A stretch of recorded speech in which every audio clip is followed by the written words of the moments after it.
নমস্কার, দেখছেন news 18 Bangla. News 18 prime নিয়ে আমি রুমেলা রয়েছে আপনাদের সঙ্গে। কল্যাণময় গঙ্গোপাধ্যায়ের জেল মুক্তি, নিয়োগ দুর্নীতি মামলায় জামিন পার্থর আর তারপর জামিন কল্যাণময়েরও। মধ্যশিক্ষা পর্ষদের প্রাক্তন সভাপতির জামিন প্রায় 3 বছর পর জেল মুক্তি কল্যাণময়ের। কথা বলবো, প্রতিনিধি অর্ণব হাজরা রয়েছেন সঙ্গে। অর্ণব, নিয়োগ দুর্নীতি মামলায় জামিন কি শর্তে পেলেন কল্যাণময় গঙ্গোপাধ্যায়?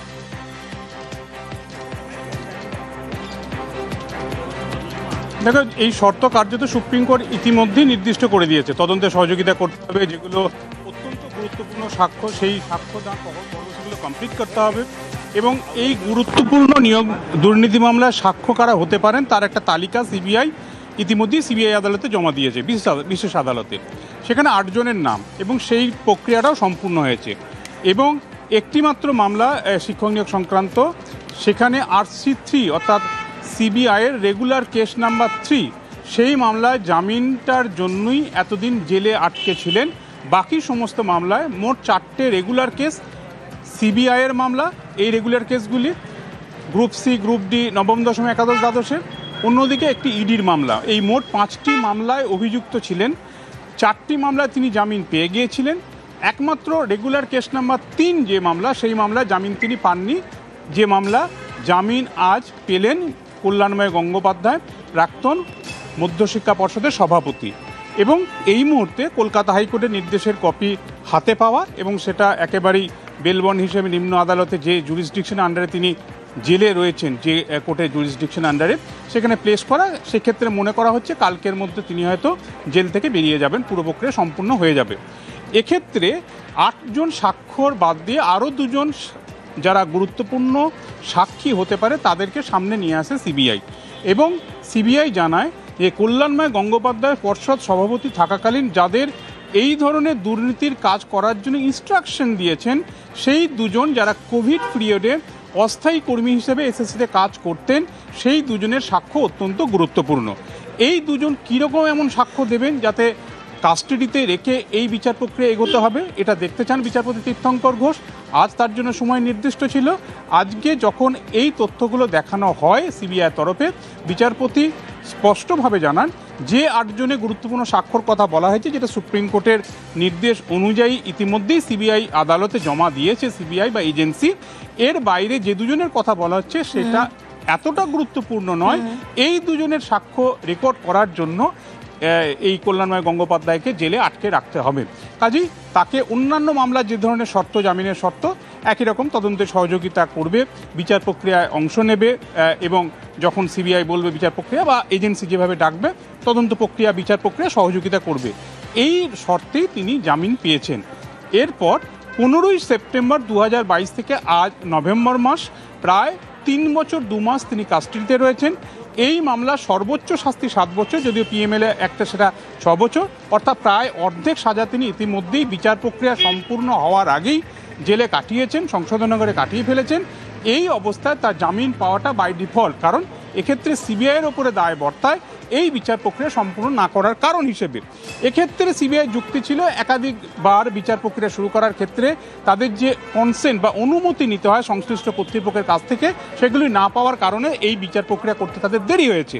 যদিও শেষমেশ সুপ্রিম কোর্টের পর্যবেক্ষণ অগস্ট মাসে চলতি বছরের, এবং যে পর্যবেক্ষণকে সামনে রেখে পার্থ চট্টোপাধ্যায় কিছুদিন আগে জেল থেকে মুক্তি পেয়েছেন, সেই সমস্ত বিষয়গুলিকে কনসিডার করে বিচারপতি কল্যাণময় গঙ্গোপাধ্যায়ের জামিন মঞ্জুর করলেন। একই সঙ্গে 2টো বিষয়, 3 বছর জেলে থাকাই নয়, কল্যাণময় গঙ্গোপাধ্যায় তার অপরাধের পূর্ব অভিজ্ঞতা নেই। আরও একটি বিষয়, তিনি সিনিয়র সিটিজেন গ্রেপ্তারের সময় এবং আজও তিনি, কাজেই সব দিক বিবেচনা করে তাকে জামিন দেওয়া হলো। সিনিয়র সিটিজেন, অপরাধের পূর্ব অভিজ্ঞতা নেই, এই সমস্তগুলোকে সামনে রেখেই জেল মুক্ত কল্যাণময় গঙ্গোপাধ্যায়, তার জামিন মঞ্জুর।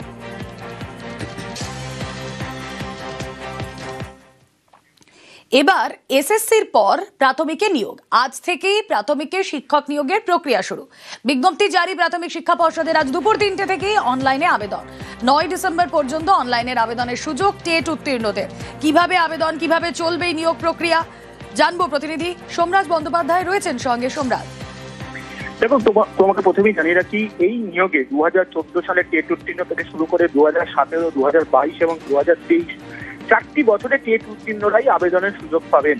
পাশাপাশি প্রাথমিক শিক্ষক নিয়োগ প্রক্রিয়ার জন্য যেমন টেট উত্তীর্ণ হতে হবে, তেমনি ডিএলএড প্রশিক্ষণও থাকতে হবে, তবেই কিন্তু প্রাথমিক শিক্ষক নিয়োগ প্রক্রিয়ার জন্য আবেদন করা যাবে। প্রাথমিক শিক্ষা পর্ষদের তরফে জানানো হয়েছে যে আজ থেকে 9 নভেম্বর 11:59 পর্যন্ত এই আবেদন করা যাবে। পর্ষদের যে ওয়েবসাইট দেওয়া হয়েছে সেই ওয়েবসাইটের মাধ্যমে আবেদন করতে পারবেন পরীক্ষার্থীরা, এবং আবেদনের পর পর্ষদের তরফে পরবর্তী পদক্ষেপ নেওয়া হবে। তবে সেক্ষেত্রে যে প্রক্রিয়া মেনে আবেদন করতে হবে সেই প্রক্রিয়াগুলিও বিস্তারিত পর্ষদের ওয়েবসাইটে দিয়ে দেওয়া হয়েছে। ওকে, সঙ্গে থাকো সোমরাজ। এর মধ্যে আপনাদেরকে জানিয়ে রাখি, ডিসেম্বরের তৃতীয় সপ্তাহে ইন্টারভিউতে শুরু। দক্ষিণ 24 পরগনা, হুগলিতে শূন্যপদ সব থেকে বেশি, পূর্ব মেদিনীপুরে শূন্যপদ 100-র নিচে। জেলা ভিত্তিক এই নিয়োগ প্রক্রিয়া কিংবা এই ইন্টারভিউ প্রসেস কিভাবে চলবে জানাবেন। সোমরাজ রয়েছেন সঙ্গে। সোমরাজ, দেখো, ইতিমধ্যেই প্রাথমিক শিক্ষা পর্ষদের তরফে যে বিজ্ঞাপন দেওয়া হয়েছে সেখানে কোন জেলায় কত সংখ্যক শূন্যপদ তার বিস্তারিত তালিকা প্রকাশ করে দেওয়া হয়েছে। সেখানেই বলা হয়েছে প্রথমত যে দক্ষিণ 24 পরগনা এবং হুগলি জেলায় সব থেকে বেশি শূন্যপদ রয়েছে। দক্ষিণ 24 পরগনা জেলায় 1471টি শূন্যপদ রয়েছে, হুগলি জেলায় 1212টি শূন্যপদ রয়েছে। এর পাশাপাশি যেটা দেখা যাচ্ছে, পূর্ব মেদিনীপুর জেলায় সবথেকে কম শূন্যপদ রয়েছে, মাত্র 76টি শূন্যপদ রয়েছে পূর্ব মেদিনীপুর জেলায়। এছাড়াও কলকাতায় শূন্যপদ রয়েছে 947টি। দক্ষিণবঙ্গের জেলাগুলিতে দেখা যাচ্ছে সব থেকে বেশি শূন্যপদ রয়েছে প্রাথমিক শিক্ষক নিয়োগের জন্য। মূলত যে শূন্যপদের তালিকা প্রকাশ করা হয়েছে সেখানে প্যারা টিচারদের জন্য যে সংরক্ষিত পদ, সেই প্যারা টিচারদের জন্য সংরক্ষিত পদ নিয়েই মোট শূন্যপদের তালিকা প্রকাশ করেছে প্রাথমিক শিক্ষা পর্ষদ। বেশ।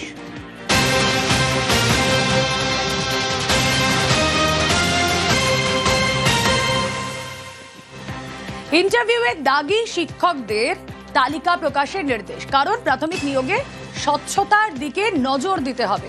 দাগিদের বিস্তারিত তথ্য সহ তালিকা প্রকাশের নির্দেশ, অভিভাবকদের নাম সহ দাগিদের তালিকার নির্দেশ। কিভাবে এই তালিকা তৈরি হবে জানবো। প্রতিনিধি অর্ণব রয়েছেন সঙ্গে। অর্ণব,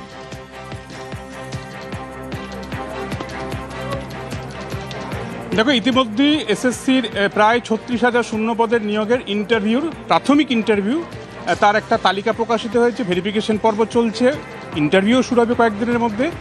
এই ইন্টারভিউ যে তালিকা, সেই তালিকার মধ্যে 4টে দাগি নাম খুঁজে মামলা করেন বেশ কিছু পরীক্ষার্থী, এবং তাদের অভিযোগ ছিল সুপ্রিম কোর্ট রায় বলেছে কোনো দাগি এই পরীক্ষায় বসতে পারবে না।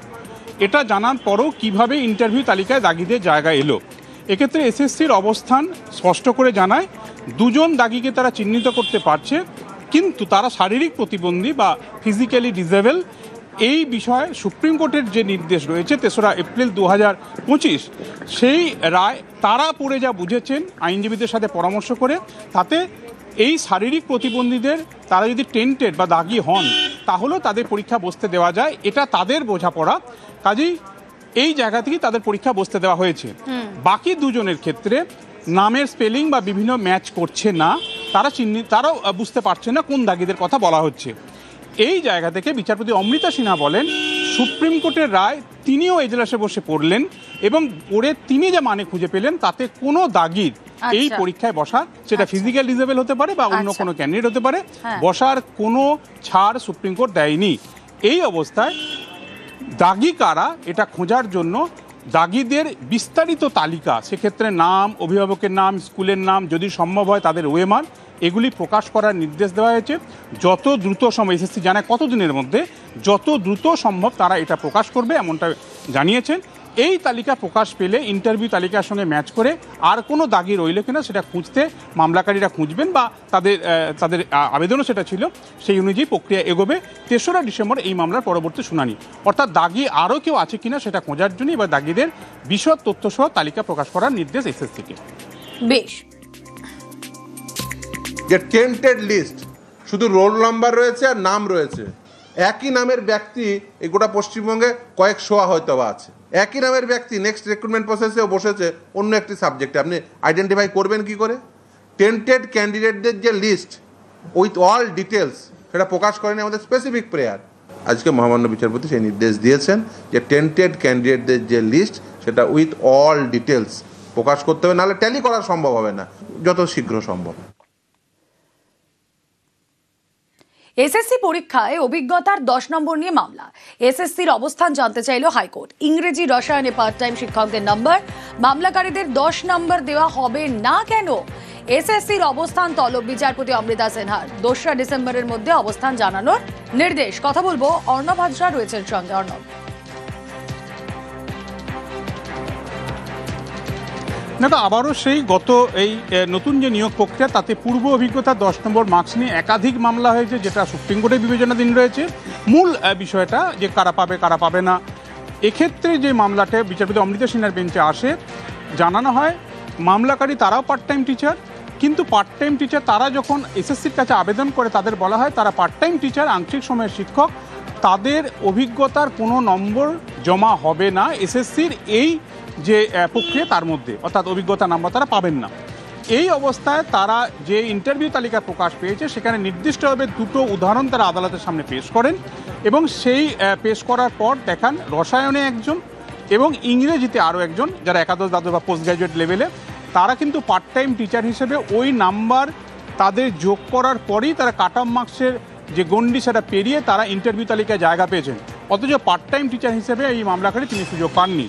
এক্ষেত্রে এসএসসি এর আগেও যে অবস্থান জানিয়েছিল, আজকে সেই অবস্থান তাদের আইনজীবী কল্যাণ বন্দ্যোপাধ্যায় স্পষ্ট করে জানান যে পরীক্ষার্থীরা যে যে তথ্য দিয়েছেন সেই তথ্যের ভিত্তিতে একটা প্রফেশনাল ইন্টারভিউ লিস্ট বেরিয়েছে।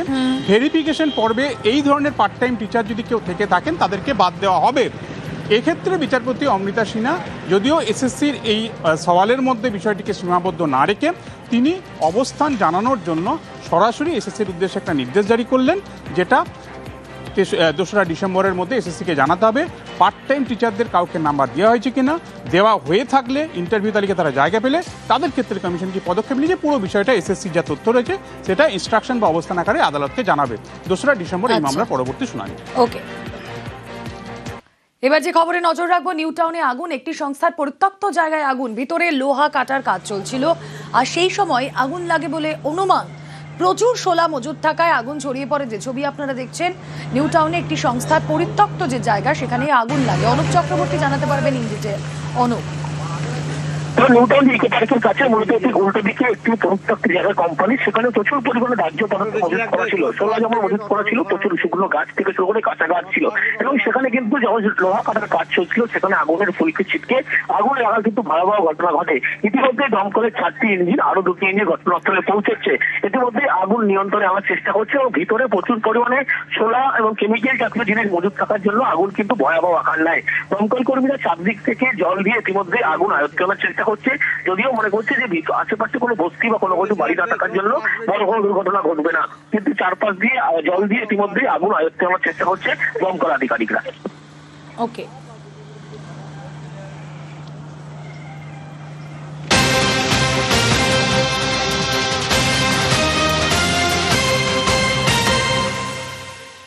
আর এবার প্রতারণায় গ্রেপ্তার অর্থনীতির শিক্ষক। নারকেলডাঙ্গার বাসিন্দার ৭৯ লাখ টাকা চোর। মুম্বাই ক্রাইম ব্রাঞ্চের নাম করে পুলিশ সেজে প্রতারণা। গুজরাটের রাজকোট থেকে ধৃত অর্থনীতির শিক্ষক। গ্রেপ্তার অর্থনীতির শিক্ষকের ছাত্র এবং এক ব্যবসায়ী। গুজরাট থেকে 3 প্রতারককে গ্রেপ্তার কলকাতা পুলিশের। আরো একবার জানিয়ে রাখি, প্রতারণায় গ্রেপ্তার অর্থনীতির শিক্ষক। নারকেলডাঙ্গার বাসিন্দার ৭৯ লাখ টাকা চোর। কথা বলবো, প্রতিনিধি সুদীপ্ত সেন রয়েছেন সঙ্গে। সুদীপ্ত, এই প্রতারণা ঠিক কতদিনের, কিভাবে প্রতারণার এই ফাঁদ পেতেছিলেন অর্থনীতির শিক্ষক?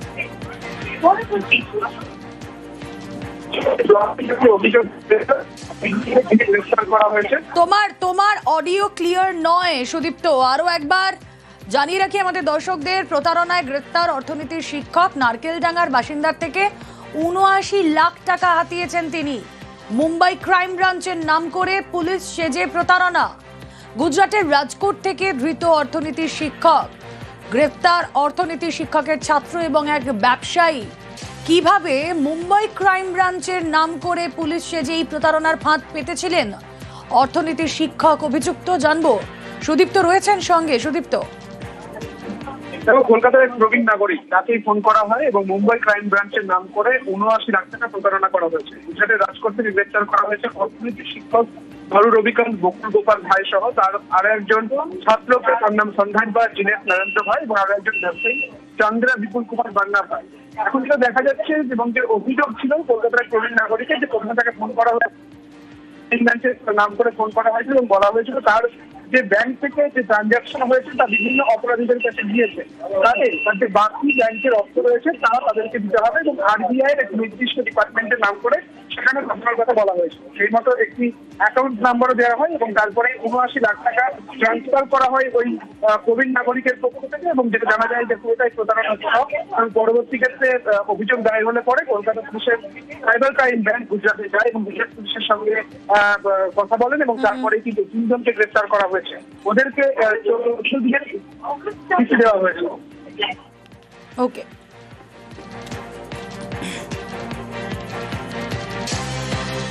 নয়ডায় চুরি, এগরায় উদ্ধার সামগ্রী, কয়েক কোটির হিরে সোনার গয়না উদ্ধার। উত্তরপ্রদেশ পুলিশের সঙ্গে যৌথ অভিযান এগরা থানার। এগরার সররং থেকে গ্রেফতার 2 মহিলা। কথা বলবো, পঙ্কজ দাশরথী রয়েছেন সঙ্গে। পঙ্কজ, দেখো রুমেলা, একেবারে এগরা থানার শর্টরঙের 2 জন মহিলা, যেখানে নয়ডাতে দুজনই মহিলা নয়ডার এক প্রশাসনের আধিকারিকের বাড়িতে পরিচারিকার কাজ করত। গত 1 বছর ধরে তার 2 মহিলা কিন্তু সেইখানে যে পরিচারিকার কাজ করতো তার বাড়ি থেকে প্রায় কয়েক কোটি টাকার হিরে এবং সোনার গয়না নিয়ে পালিয়ে আসে।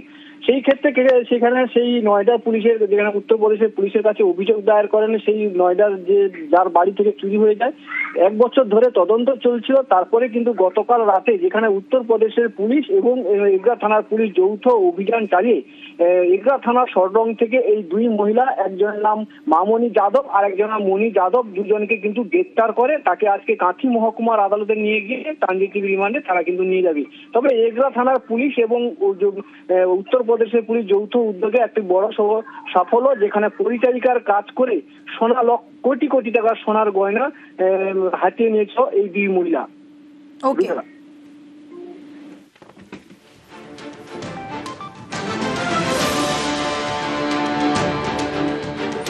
মোহাম্মদ সৌরভকে ব্যাংশাল আদালতে পেশ পুলিশের। মাস 6 আগে তিহার জেল থেকে প্যারোলে মুক্তি, আর তারপর থেকেই গা ঢাকা নানা জায়গায়। কলকাতার একাধিক জায়গায় আত্মগোপন করেও শেষ রক্ষা হলো না। গতকালই ধৃত মোহাম্মদ সৌরভকে ব্যাংশাল আদালতে পেশ পুলিশের।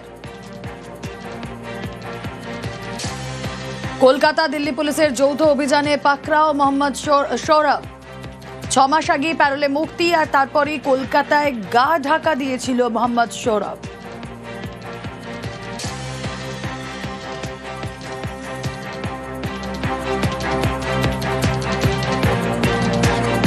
কলকাতায় একাধিক জায়গায় আত্মগোপন করেছিল সে। রিপন স্ট্রিট থেকে গ্রেফতার তিহার খাটা দাগি খুনি মোহাম্মদ সৌরভ।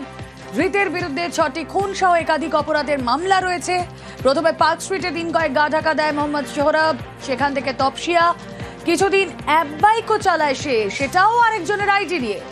দিল্লি পুলিশের টিম যোগাযোগ করে কলকাতা পুলিশের সঙ্গে। এরপরে কলকাতা দিল্লি পুলিশের যৌথ অভিযান, পাকড়াও মোহাম্মদ সৌরভ।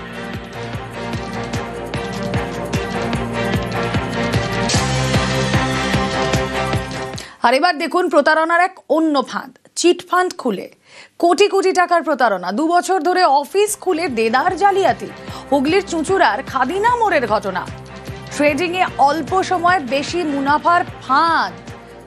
মাসে 4 থেকে 12% সুদের প্রতিশ্রুতি। আর এই ফাঁদে পা দিয়েই সর্বশান্ত বহু মানুষ। হুগলি, বর্ধমান সহ বিভিন্ন জেলার বাসিন্দা তারা প্রতারিত। কিভাবে চিটফান্ড খুলে কোটি কোটি টাকার প্রতারণা হলো এতদিন ধরে? সোমনাথ রয়েছেন সঙ্গে। সোমনাথ, হ্যাঁ দেখো, এই যে বেশি সুদে টাকা দেওয়ার জন্য বেশ অনেকেই তারা হুগলি, বর্ধমান, উত্তর 24 পরগনা, দক্ষিণ 24 পরগনা, মুর্শিদাবাদ এবং বিভিন্ন জায়গা থেকে তারা অতি বেশি সুদের জন্য টাকা তারা দেয় এবং তারাও এক্সট্রা 2% পাবে বলে যদি কাউকে নিয়ে আসে তারাও এক্সট্রা 2% টাকা পাবে এই প্রতিশ্রুতি দেয়। এবং এই জন্য তারা অনেকেই প্রায় কোটি কোটি টাকা এখানে ইনভেস্ট করার পর তাদের বেশ কয়েক মাস তারা সুদ পায়। তারপর থেকেই তারা কোনো টাকা পায় না। টাকা না পাওয়ার জন্য তারা দীর্ঘবার যোগাযোগ করে, যে কর্ণধার রয়েছে তুষারকান্তি মণ্ডলের সাথে যোগাযোগ করে এবং যোগাযোগ করার পর তারা আশ্বাস দেয় যে একটু ব্যাংকের সমস্যা আছে, সেই সমস্যার কারণে টাকা ঢুকছে না। তারপরে তাদেরকে আজকে সময় দেয় যে আজকে সব সমস্যা তাদের মিটিয়ে দেওয়া হবে, যে টাকা পাওনা রয়েছে সেই টাকা তাদের দেওয়া হবে। তারা যখন খাদিনা মোড়ে যে অফিস আছে সেই অফিসে তারা মেন অফিসে তারা আসে, এসে দেখে তাদের তালাবন্ধ এবং যে কর্ণধার রয়েছে তাকে। এরা হচ্ছে গিয়ে হেলথের পাশাপাশি পিছনে হচ্ছে ইনভেস্টমেন্টের কাজবাজ করতো। প্রথম আমাদেরকে সে বলা হতো যে 1 লাখ টাকা লাগালে 4,000 টাকা পাওয়া যাবে, মানে মান্থলি 4% করে পাওয়া যাবে। প্রথম একটা বছর ঠিকঠাকভাবে আমাদেরকে পেমেন্ট দিয়েছে। এর পাশাপাশি বলতো যে ফরেক্সে আমরা নতুন করে ইনভেস্ট শুরু করছি। যখন ফরেক্সে ইনভেস্ট করে তখন বলা যে পার্সেন্টেজটা এখন 4% না, অফারে তোমাদেরকে 12% দেওয়া হবে। 2,25,00,000 মতো আমাদের টোটাল ইনভেস্টমেন্ট হয়েছে বারাসাত থেকে। তারা প্রথম 2 মাস করে 12% পেয়েছিল টাকা, ফেব্রুয়ারিতে 6% দিয়েছে, তারপর থেকে পুরোপুরি স্টপ।